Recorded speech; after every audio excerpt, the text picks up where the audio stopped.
Salut, bienvenue pour ce nouveau numéro de Profession Crack. Aujourd'hui, nous sommes dans sans doute ce qui est le temple de l'entraînement du trot à Grosbois, allez, une demi-heure de Vincennes. Plus de 1000 chevaux s'entraînent ici sur 400 hectares clos. C'est un endroit absolument unique. Nous avons un rendez-vous, comme d'habitude, pour rencontrer un cheval hors du commun. Son nom, Thiego d'Étang.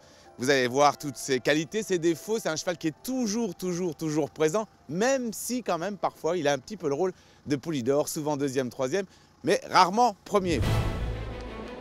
Attention à Thiego d'Étang qui passe maintenant à l'attaque. Thiego d'Étang, le trace qui vient, comme pour le faire avec Charles-Julien Bijon qui a pris l'avantage, qui va peut-être tenir son prix du cordelier. 2 ou 3 longueurs d'avance pour Thiego d'Étang qui sort bientôt du tournant. Thiego d'Étang, Charles-Julien Bijon, attaqué par Eric Raffin. Thiego d'Étang est deuxième. Thiego d'Étang, toujours très nettement devant Thiego d'Étang qui va remporter ce prix de Normandie. Thiego d'Étang l'emporte. Bon, il est là notre crack du jour. Thiego d'Étang, 1 400 000 € de gain. C'est plus que My Lord Carthago et que la plupart des chevaux de sport, évidemment. Vainqueur du prix Normandie, deuxième du prix de Cornulier, championnat du monde du trot monté. Un sacré cheval, avec du caractère, visiblement. On va le voir travailler dans quelques minutes. Son entraîneur est déjà, lui, sur les pistes. On va le rejoindre tout de suite. Salut, bonhomme.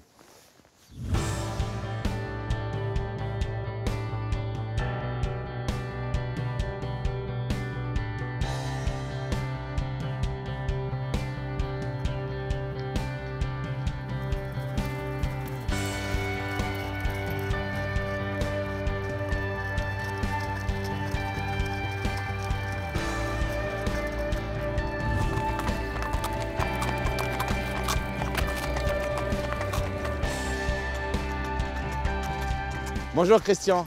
Bonjour. Là, vous travaillez des chevaux déjà expérimentés. Vous faites quoi exactement là?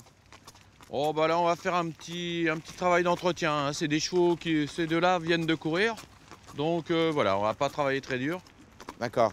Donc ça va plutôt être calme Bon. un petit peu ce matin avec eux.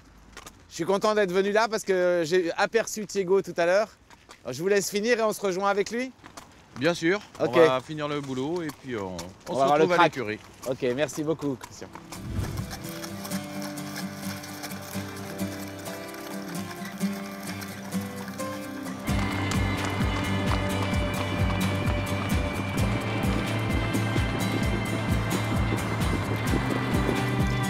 En fait, ce qui est très étonnant et très surprenant ici, c'est le nombre de chevaux. Ça fait beaucoup de bruit et ça demande évidemment au driver beaucoup de concentration parce qu'autrement, ça pourrait être même assez dangereux. Les chevaux se croisent et il y en a des dizaines et des dizaines à l'entraînement.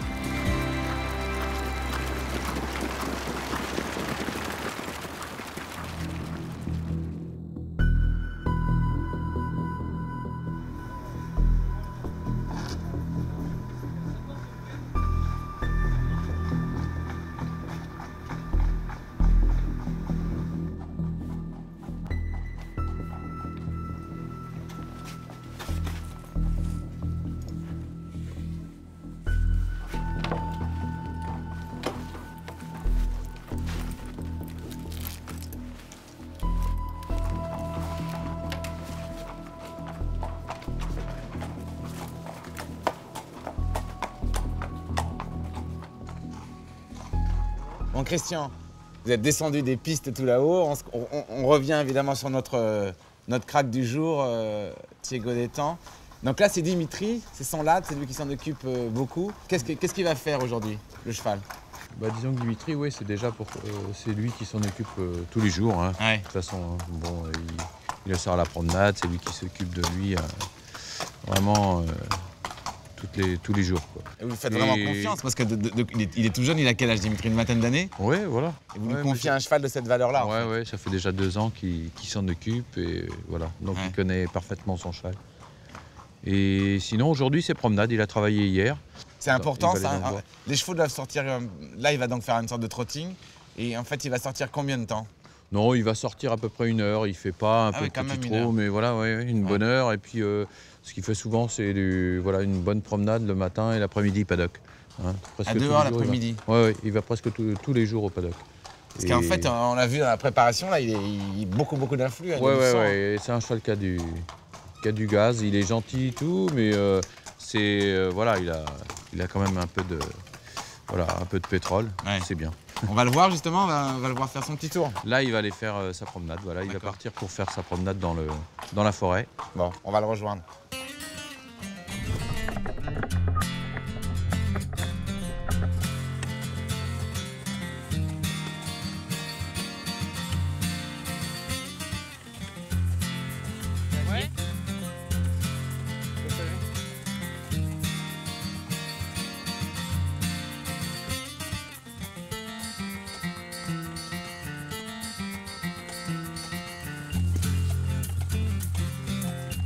Christian, c'est plus facile de vous reconnaître, hein, parce que c'est vrai que dans le trot, entre les lunettes, le mâche-fer parfois, le sable et le casque, bon... on se protège. Hein. Oui. Bon, Thiego, là, des temps, marche comme ça beaucoup. Vous avez besoin de beaucoup les entretenir, d'endurance. Qu'est-ce qu'il faut faire pour faire venir un crack comme celui-là? Il y a beaucoup de... Voilà, il faut de la condition physique, hein, mais c'est tous les jours un entraînement. Et il travaille tous les 3 jours environ. Travail intensif, et sinon c'est beaucoup de promenades, beaucoup de paddock, et donc il faut faire un petit peu, varier, mais voilà, faut entretenir la masse musculaire. Hein. Faut pas en plus qu'il se blase quand même. Hein, non, voilà, faut varier un petit peu l'entraînement, mais c'est-à-dire c'est des chevaux quand même qu'il faut, voilà, c'est des athlètes et il faut les entretenir à fond. Quoi. Ouais. Bonjour. Alors, je le disais en tout début, ne vous fâchez pas, hein, Christian, mais c'est vrai que ce cheval a un palmarès formidable, mais un palmarès de courage, j'allais dire. Parce qu'en fait, il est toujours là, toujours classé, et puis il lui manque toujours un petit quelque chose, ou il lui a manqué parfois toujours quelque chose. Et en fait, je crois que vous avez beaucoup corrigé un défaut qu'il avait, qu'il n'a plus maintenant, qui était qu'il avait du mal à s'enclencher au départ. C'est ça, expliquez-moi un petit peu. C'est vrai qu'il démarre mieux, c'est pas un gros démarreur, mais c'est quand même beaucoup mieux qu'au départ. Hein. Bon, et puis c'est un cheval qui est assez froid au départ, donc voilà. Ah oui? Non. Il s'économise? Il s'économise beaucoup. Ça va, Dimitri? C'est calme. Petite promenade pépère, en fait. Oui, calme. Très bon tempérament. C'est un cheval qui a un appétit d'ogre. Hein, vraiment, il dévore. Lui, il jette sur la gamelle, comme on dit. Ouais. Faut qu'ils aient une envie de vivre, faut qu'il soit joyeux, faut qu'il soit vraiment... Ouais, comme ça, hein, voilà, quand on le lâche au paddock, il faut faire attention, il a envie de faire des cabrioles et tout, donc mais voilà, il est très joueur, mais c'est un cheval qui respire la santé. À quel âge vraiment il s'est livré? À quel âge il a vraiment été? Disons qu'on l'a débuté à l'âge de début d'année de 3 ans. Hein, souvent on les travaille à 2 ans, je les qualifie, puis après je les laisse tranquille un peu, et donc il a débuté et il a gagné. Il a gagné tout de suite. Sa deuxième course gagnée. Après, on a rattaqué le meeting d'hiver. Dans le meeting d'hiver de ses 3 ans, il a gagné 4 courses. Donc c'était. Ah oui, c'était quand même très beau ça. Et puis il battait fin de meeting un cheval qui gagnait un groupe 1 après. Donc c'était voilà. Ouais. Et ensuite, au printemps, je lui ai laissé quand même un petit break. Ouais. Il est resté tranquille pour rattaquer le meeting d'hiver d'après où il a explosé. Quoi. Ouais. Bonne année pour lui, donc évidemment. Non, on va rejoindre. Je pense que Dimitri doit être rentré. Bonjour. Doit être rentré aux écuries. C'est quand même un endroit incroyable ici. Hein. On dit qu'il y a plus de 1000 chevaux ici, c'est vrai? Oui, c'est en plein meeting quand tout le monde est là. Oui, c'est 1500 chevaux, je crois, qu'ils peuvent accueillir et qui s'entraînent. C'est vrai que l'endroit est magique. Hein. C'est un centre d'entraînement. Mais alors, ça se passe comment? Vous louez? Chacun loue son écurie, sa maison en même temps? On loue à l'année. On loue à l'année. Il faut louer les 12 mois, même si on y vient que 6 mois. Voilà. Nous, on vient à peu près 4 à 5 mois de l'année. C'est génial quand même. Mais c'est un... Ouais, voilà. Ça n'existe qu'ici. Il n'y a pas ailleurs dans le monde, ça n'existe pas. Hein. Je pense que voilà, c'est ce qui est dit, c'est que c'est l'un des plus beaux centres d'entraînement peut-être du monde. Voilà, c'est reconnu par les étrangers. Bon. Il y a quelque chose, Christian, qui diffère complètement évidemment des sports équestres, c'est l'effet de milieu, l'effet de groupe. C'est-à-dire que nous, un cavalier de Sonoptac qui a raté son parcours, c'est de sa faute. Ah bah oui. Vous, on peut être coincé en Grand Prix d'Amérique. On n'est pas tout seul, quand même 18 partants au même poteau, c'est vrai que c'est... Voilà. Ouais. Et surtout avec les sulky quand même. Hein. Au monté, bon, c'est un petit peu mieux, un peu plus facile à passer. Mais Voilà, c'est l'inconvénient du parcours. Hein. Ouais. Ça, Et Thiago Détang, il s'est souvent eu des petits soucis de malchance alors qu'il aurait pu gagner. comme on dit, c'est un petit peu comme c'est pas un gros débouleur, on subit un petit peu les parcours. On va retrouver Dimitri le cheval. Oui. Puis on va aller voir Charles, votre fils tout jeune, qui lui gagne avec Thiago Détang. Ouais, c'est vrai que c'était une super performance. Hein. Ouais. Tout le monde Prix était de content. Normandie. Prix de Normandie et puis ce prix de Bretagne qui était vraiment magnifique, qui m'ont remplacé. Donc voilà, au pied levé. On va le voir tout à l'heure, on va le revoir, on va la revivre cette course.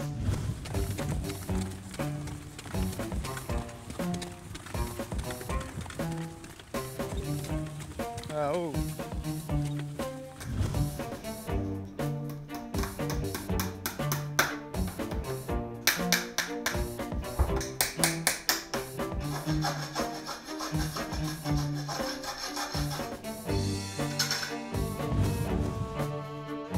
Bonjour Geoffrey. Bonjour. Merci de prendre un peu de temps, d'être le maréchal de l'écurie Bijon, ce qui ne doit pas être... De tout repos, oui. Ouais, et qu'il ne manque pas de pression. Quelle est la différence entre ferrer un cheval de sport et ferrer des chevaux comme ça d'extrême vitesse dans le trot? Moi, je pense que le point essentiel de toutes les activités équestres, c'est le confort déjà pour tous les chevaux. Ouais. À ceci près que le trotteur va à une telle vitesse et que maintenant le poids est essentiel dans ce genre d'activité. Donc, Il faut que ce soit léger ou lourd?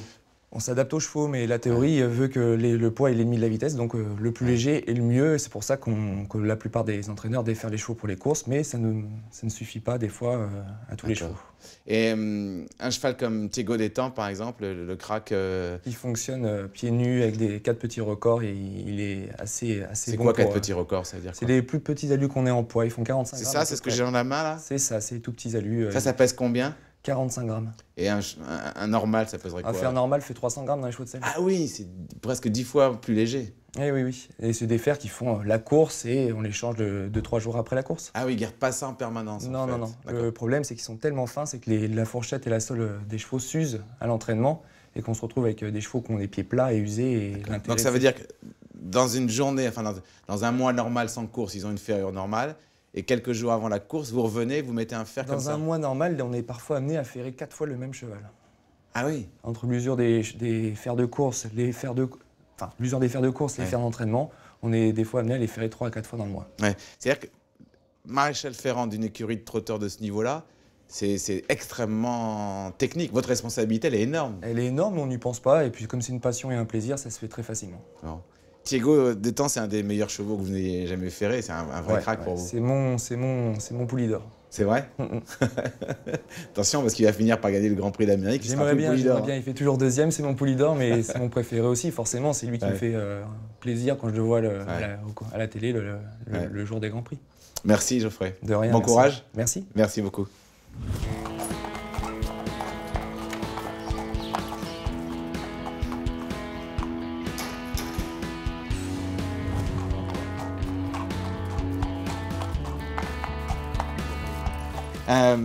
Expliquez-nous d'abord si son physique, sa conformation correspond bien au cheval d'aujourd'hui, quelles sont ses qualités de modèle et évidemment ses défauts, il en a sûrement un tout petit peu.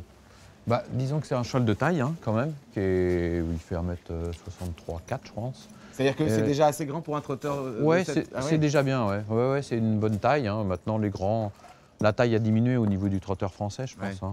Il est très léger en fait. Hein. Il est assez léger, il est dans le sang. Alors l'épaule, c'est bien. L'épaule est bonne, il a une bonne faut une épaule encolure. comment en fait? Il la faut plutôt droite, plutôt oblique? Comment il la faut? Au niveau de l'épaule, disons que voilà, faut pas qu'il soit trop piqué dans le devant, quoi. Enfin, comme on dit. Hein. Parce qu'il a une épaule assez importante quand même. Hein. Ouais. Ça c'est bon, ça veut dire qu'il y a une bonne cage thoracique, c'est-à-dire qu'il y a des bons poumons ou... Oui, bien souvent on dit qu'un bon passage de sang, c'est vrai, mais disons que c'est ce qu'il y a à l'intérieur, c'est surtout le moteur qui est important. Ouais. Alors le moteur, c'est aussi quand même beaucoup l'arrière-main, même chez un trotteur. Oui, voilà, l'arrière-main est assez bien faite, hein, il est bien proportionné, il n'est pas grossier, mais il n'est pas léger non plus. Quoi. Parce qu'il y a des bons jarrets quand même, il y a des points de force derrière, ouais. Hein, parce qu'il est léger avec des... Il est bien droit, bien dans ses aplombs, il n'a pas... Non. Il est particulièrement sage hein, aujourd'hui. Il n'y a rien à lui reprocher. D'habitude, il est ça un va, peu coquin. Des fois quand on le sort en main, il croit qu'il va au paddock, il est un peu voyou et il n'aime pas trop attendre. Il a le côté étalon parce que c'est un reproducteur. Hein. Ouais, oh, il est pas très chaud, quoi. Ouais. Mais par contre, très joueur. Très joueur. Est-ce que, comprenez ma question, elle va vous surprendre, mais est-ce que si, par exemple, pour une raison X, vous auriez été obligé de castrer le cheval, est-ce que vous pensez qu'il aurait les mêmes performances aujourd'hui? Ou est-ce que ce côté étalon comme ça le rend un peu hargneux? Ouais, peut-être que, je sais pas. Oh, c'est vrai qu'au niveau de la compétition, de toute façon, lui, c'est un cheval qui est, voilà, quand il arrive en course, il est quand même assez, comme aux qualifications, mettons, avant les qualifs, on savait qu'il allait, mais c'est vrai que dès le jour où il a été aux qualifications, on a vu que c'était, voilà, la compétition, il aimait ça, quoi. Ouais. C'est un bagarreur. Ouais, un sportif, quoi, de haut niveau. Voilà. Extra. Merci, Dimitri. Et t'es sage, hein, on a de la chance. Il est cool, genre. Ah ouais. Hein, il y a des... La promenade et tout, il est extra. Ça a été? Ouais.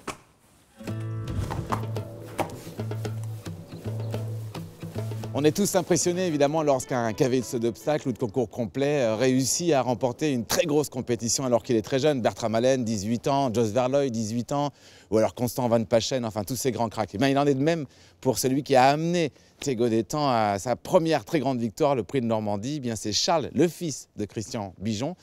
Première grande victoire en groupe 1 pour le cheval et pour ce jeune homme, alors qu'il n'était âgé que de 18 ans. Je vais le rejoindre tout de suite, il est là, il roule des bancs. Bonjour Charles. Bonjour. Je vais faire comme toi, tiens, je vais faire des bandes.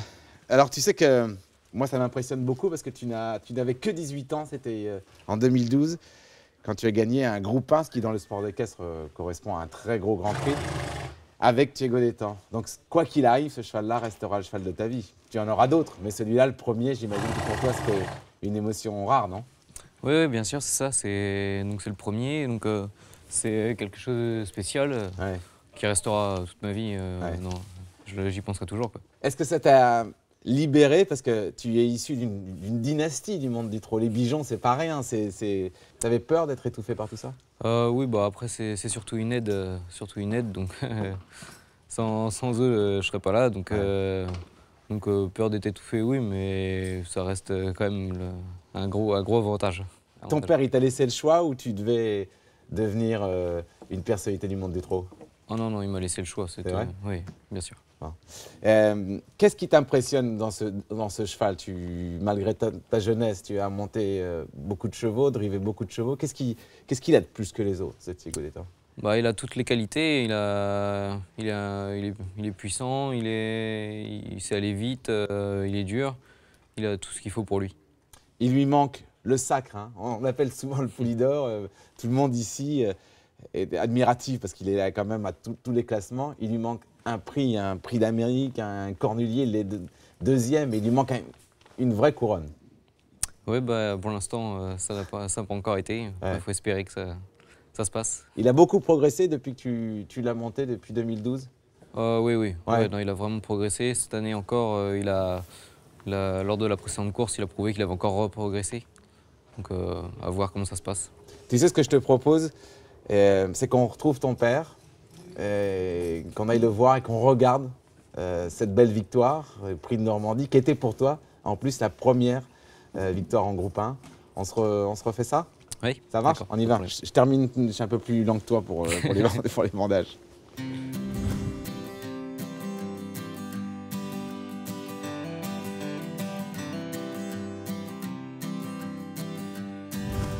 Bon, c'est drôle de vous voir tous les deux, vous ressemblez de génération évidemment, père et fils.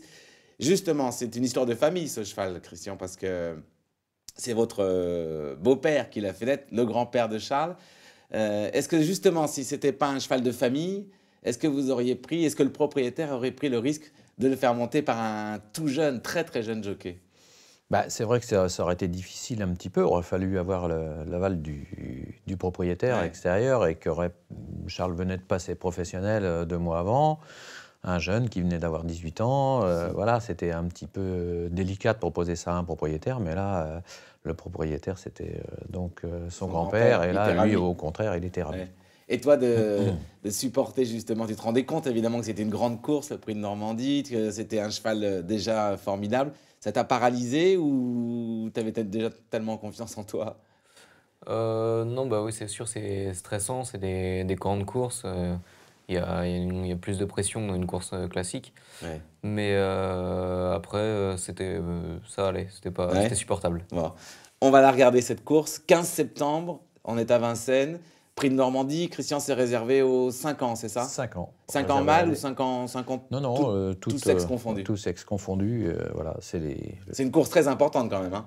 Oui. C'est un groupe 1, de toute façon. Bah, c'est un groupe 1, voilà, c'est le sacre du meilleur cheval de sa génération monté. Ouais. Bon, et puis un groupe 1 en course, c'est comme un 5 étoiles en saut d'obstacle. On la regarde. Alors là, tu es où, Charles, là d'abord? Comment est la casaque? La casaque blanche avec les chapeaux rouges. Donc là, on l'a dit un peu avec Thiego Détang, le départ est toujours un tout petit peu lent, on peut dire ça? Voilà. Là, c'était le cas aujourd'hui aussi? Voilà. Là, t'es là? Oui. Ah oui, donc t'es vraiment pas en avance, là. T'es pas non plus très en retard, mais... Bah, la distance sur un 3000 mètres, c'est un petit peu moins important de démarrer sec. D'accord, voilà. on a le temps de se refaire. Voilà. Et alors là, Christian, vous aviez donné des ordres très précis à Charles?